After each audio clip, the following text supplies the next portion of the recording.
Olá, gostaria de saudar a você com a paz que vem do trono de Deus.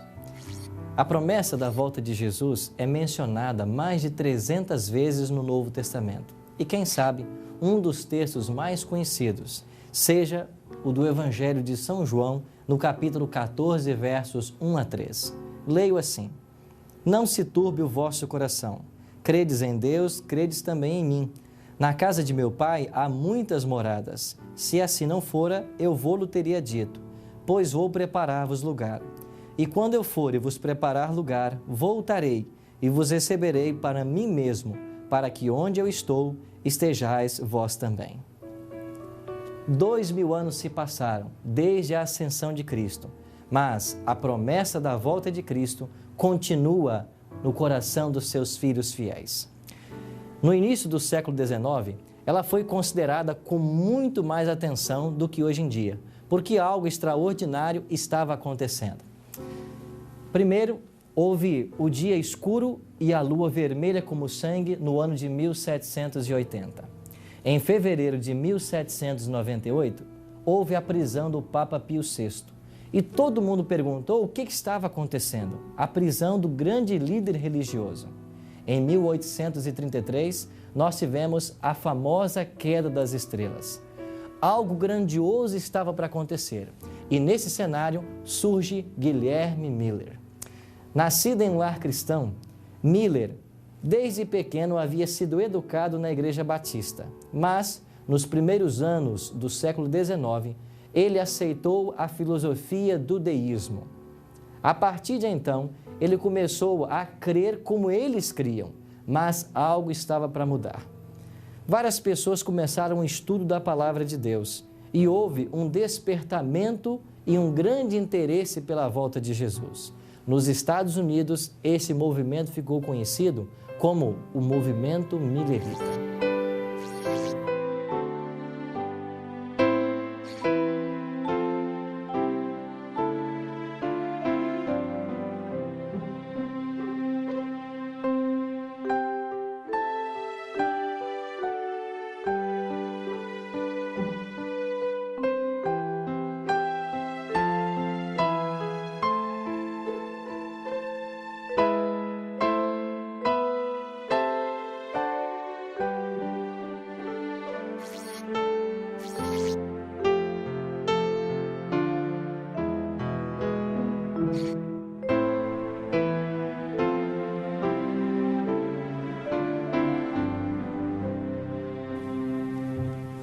O movimento millerita nasceu no século XIX. Guilherme Miller conseguiu reacender a chama da verdade de que Jesus voltaria a essa terra antes dos 1000 anos, contrariando o pensamento predominante de que a civilização chegaria a um apogeu, haveria 1000 anos de paz antes da volta de Jesus. As profecias de Daniel relacionadas a períodos de tempo, desde a Idade de Ouro de Babilônia até o Quarto Império, Roma, com a sua queda em 476, era tido por todos com muita claridade. Porém, o período que separava o Quarto Império até a volta de Cristo ainda era obscuro no estudo das profecias. Em Daniel, no capítulo 12, versículo 4, o anjo disse assim para Daniel: Tu, porém, Daniel, encerra as palavras e sela o livro até o tempo do fim. Muitos o esquadrinharão e o saber se multiplicará. Essa profecia cumpriu-se literalmente. Piedosos estudantes da palavra de Deus começaram a buscar o significado desse momento profético que eles estavam vivendo. Entre eles estava Guilherme Miller. Mas Guilherme Miller não foi o primeiro a estudar as profecias de Daniel.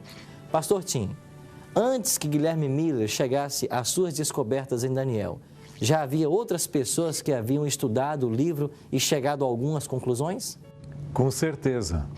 Nós temos, por exemplo, Joaquim de Fiore, ou Joaquim Flores, na Idade Média, Martinho Lutero, no período da Reforma, e outros mais.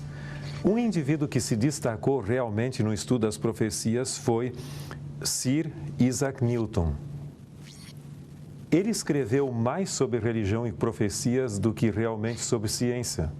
E nós temos aqui um manuscrito original dele, do punho dele mesmo, sobre a brevidade da segunda vinda de Cristo.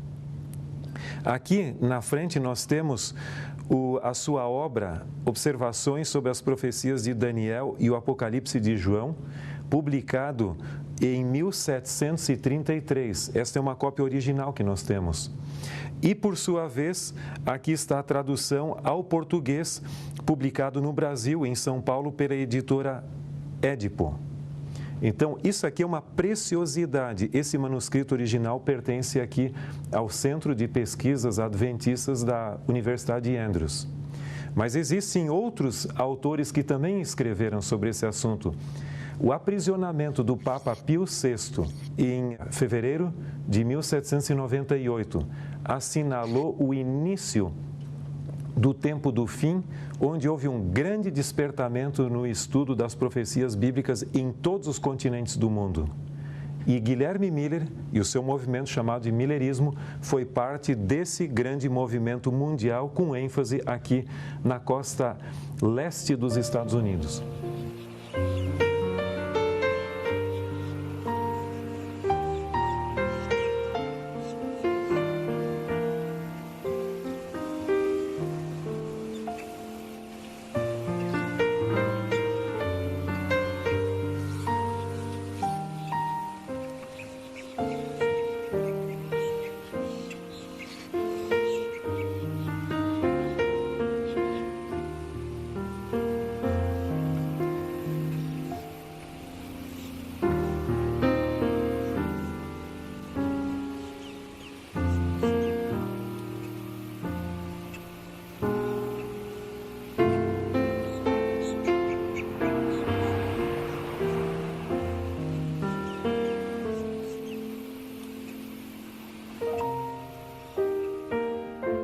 Este é o quarto de Guilherme Miller. Nesta cama, Miller nasceu e morreu. E assentado nessa cadeira por muitas vezes, ele estudou a palavra de Deus com a ajuda de uma concordância de Cruden. E estudando a Bíblia, ele chegou à conclusão de que Jesus voltaria por volta de 1843. Ele tornou-se o pai do movimento millerita. Pastor Tim, qual a importância do movimento millerita ou o impacto que ele causou na história americana? Guilherme Miller pregou seu primeiro sermão em Dresden, em agosto de 1831. Logo depois, ou seja, 2 anos, no dia 13 de novembro de 1833, ocorreu a famosa queda das estrelas, ou dos meteoros cadentes, aqui na Nova Inglaterra. Até isso foi amplamente divulgado na literatura daquela época. Mas à medida que o tempo foi passando, o movimento foi criando vulto. No início, Miller era apenas um pregador isolado e ele ia onde era convidado, aqui, ali, etc. Mas, principalmente a partir do ano de 1838, outros ministros começaram a se unir a ele. Ele recebeu uma credencial ministerial assinada por 17 clérigos de várias denominações. Então, ele não era um indivíduo por sua própria conta. Ele também havia já recebido antes uma autorização para pregar de 2 igrejas aqui dessa localidade. Mas a realidade é que a partir de 1839, do final do ano e também início do ano seguinte, o movimento criou vulto. Então, na história americana, nós consideramos o movimento millerita como existindo de 1839 até 1844 com o desapontamento. E depois houveram ramificações. Nós não temos uma ideia exata de quantas pessoas se uniram a ele. Sabemos que cerca de 200 ministros ordenados se uniram a ele na pregação da segunda vinda de Cristo nos Estados Unidos, sem contar um número bem maior de pregadores voluntários. A estimativa quanto ao número de adeptos que o movimento interdenominacional millerita teve oscila em torno de 50 mil a 100 mil adeptos formais.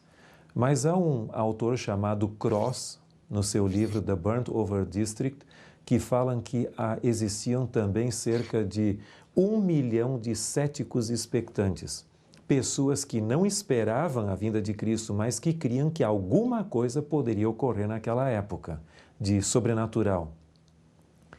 Agora, em termos literários, é impressionante que o movimento milerita tinha cerca de 40 periódicos diferentes publicados nesse curto período de tempo, sem contar inúmeros panfletos e livros. Foi um fenômeno literário nesses 5 ou 4 anos de existência do movimento. Pastor Tinho, o senhor poderia explicar para nós, quem sabe brevemente, o que a palavra de Deus quer nos dizer quando Daniel diz que o santuário seria purificado depois que se passassem 2.300 tardes e manhãs? Se nós abrirmos a Bíblia em Daniel capítulo 8, dos versos 9 a 14, nós temos a descrição da atuação de um chifre pequeno que se tornou muito grande. Algumas pessoas procuram interpretar esse chifre como sendo Antíoco Epifânio. Mas, em realidade, no período intertestamentário, a atuação dele foi significativa, mas tinha uma dimensão local, não teve uma dimensão tão ampla. O verso 14 nos diz que, depois do período de atuação desse chifre pequeno que cresceu, o santuário seria purificado. E é interessante que o verso 17 acrescenta que essa visão se refere ao tempo do fim. O verso 19 diz que é o último tempo da ira e também ao tempo determinado do fim. E o verso 26 acrescentam que a visão da tarde e da manhã é verdadeira e ela se refere a dias ainda muito distantes. Então, um cumprimento local no período intertestamentário com Antíoco Epifânio, como alguns querem, não cumpre a expectativa da visão que diz que se refere ao tempo do fim. E eu creio que não pode haver dias posteriores ao tempo do fim em si. Então, tem que ser no período do tempo do fim, que nós cremos que começou em 1798, com o grande despertamento no estudo das profecias de que fala Daniel ali. Mas é interessante também acrescentarmos que o verso 27 diz que Daniel ficou doente e enfermo, não pôde trabalhar, porque não havia quem entendesse a visão. E se você ler o capítulo 9 de Daniel, versos 20 a 27, você verá que o anjo Gabriel posteriormente veio para fazer Daniel entender a visão. E ele diz no verso 23, no princípio de tua súplica saiu a ordem, e eu vim para te o declarar, porque és muito amado, considera, pois, a coisa e entende a visão. E o verso 25 acrescenta, sabe e entende, desde a saída da ordem para restaurar e para edificar Jerusalém. Então, o capítulo 9 é uma explicação à visão que Daniel não entendera das 2.300 tardes e manhãs. E aqui diz que o ponto de partida seria a saída da ordem para restaurar e edificar Jerusalém. Isso nos leva a Esdras, capítulo 7, verso 13, onde fala de um decreto para a restauração de Jerusalém. Haviam ocorrido 2 anteriores que não se tornaram plenamente efetivos. E também há depois o de Neemias, que são cartas autorizando ele para que os governadores lhe dessem permissão para passar pelo local ali. Mas em Esdras 7, 13, nós temos uma referência ao decreto de Artaxerxes, de 457 a.C., que é o ponto de partida dessa profecia.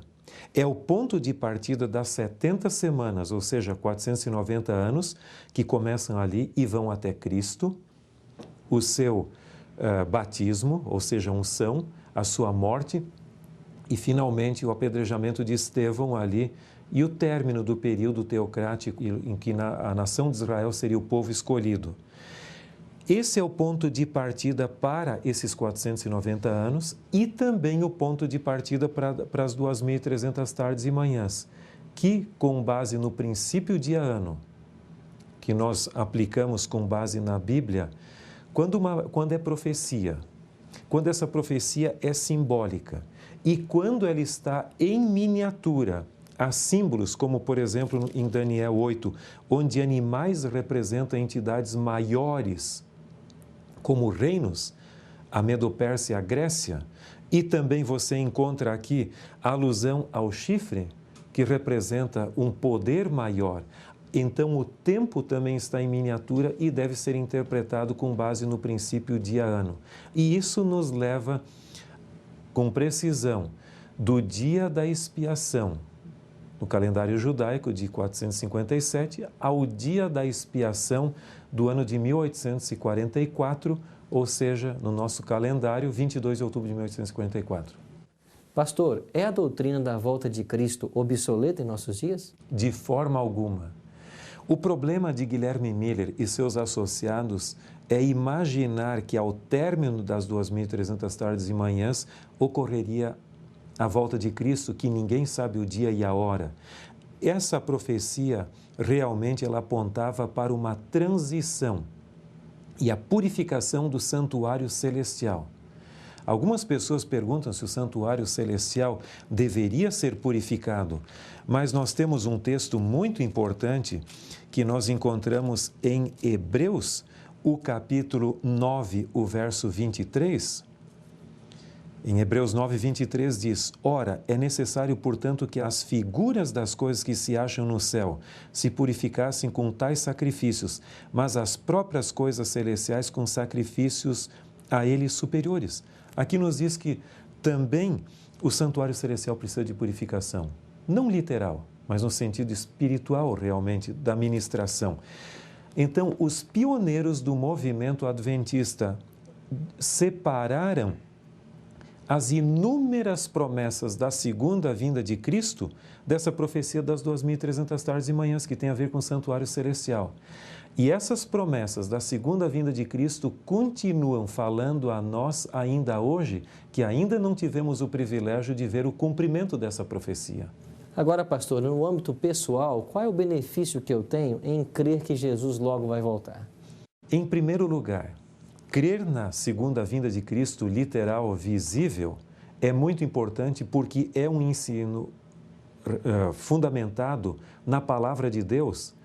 E aquele cristão que vive de toda a palavra que procede da boca de Deus, como diz Mateus 4,4, ele não pode deixar de lado um ensino tão importante das Escrituras. Então, a crença na segunda vinda de Cristo significa fidelidade à palavra de Deus. Mas, em segundo lugar, ela representa também uma grande bênção para nós. O mundo é cheio de problemas, de pecados, a morte leva os nossos entes queridos e nos separam deles, e a volta de Cristo vai restaurar o mundo como um todo. Nós seremos transformados fisicamente e em todos os aspectos, e além do mais, a distância do tempo e do espaço deixarão de existir e nós estaremos de volta com nossos amigos e entes queridos e com os remidos de todas as épocas que nós nem tivemos o privilégio de conhecer, e entre eles está Guilherme Miller. É extraordinário pensar no fato de que essa promessa do retorno de Jesus motivou Guilherme Miller e centenas e milhares de pessoas numa grande expectativa por esse evento em 1844. Eles estavam interpretando erroneamente os símbolos da profecia, mas agora em nossos dias essa promessa continua vigente e deve estar latente em nosso coração, porque crer na volta de Cristo é aquilo que motiva o cristão a uma entrega completa, a uma vida de consagração, porque em breve, como a palavra de Deus nos informa, Jesus vai voltar. E quando Cristo voltar, Ele vem para dar a recompensa àqueles que se prepararam para isso. Não deveria eu e você hoje buscar o preparo devido para receber a Jesus em glória e majestade? A minha decisão hoje é que, após haver compreendido que em breve Jesus voltará, decido hoje me apegar às promessas da sua palavra de que em breve virá e fazer todos os preparativos para estar pronto naquele glorioso dia e também ajudar meus parentes e amigos a se prepararem para que muito em breve encontremos Jesus nas nuvens dos céus. Se esta é a sua decisão, ore comigo agora. Grandioso Deus e bom Pai, obrigado pela tua promessa de que em breve voltará para buscar a todos nós. Que nós possamos acreditar que breve Cristo vai voltar e buscar em nosso viver diário fazer todo o possível para estarmos prontos para este glorioso encontro. Em nome de Jesus nós choramos. Amém. Os mileritas, logo depois do grande desapontamento, se dividiram em 3 grupos. O primeiro deles, liderados por Josué Raimes, cria de que a data estava errada, mas o evento correto. Ou seja, Jesus poderia voltar a qualquer momento, mas não no dia 22 de outubro, como eles pensavam.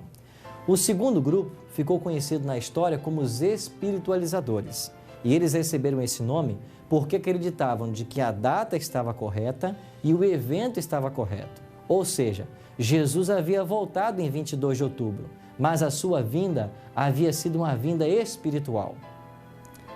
Um terceiro grupo, e entre estes estavam aqueles que formariam a Igreja Adventista do Sétimo Dia, acreditava de que o evento estava errado, mas a data estava correta. Ou seja, alguma coisa de fato aconteceu em 22 de outubro, mas não foi a volta de Cristo. Então, a este grupo competia responder 2 perguntas. Primeiro, o que de fato aconteceu no dia 22 de outubro? Segundo, qual seria o santuário a ser purificado? Por isso, a doutrina do santuário será precisamente o tema que nós iremos estudar em nosso próximo encontro. Até lá!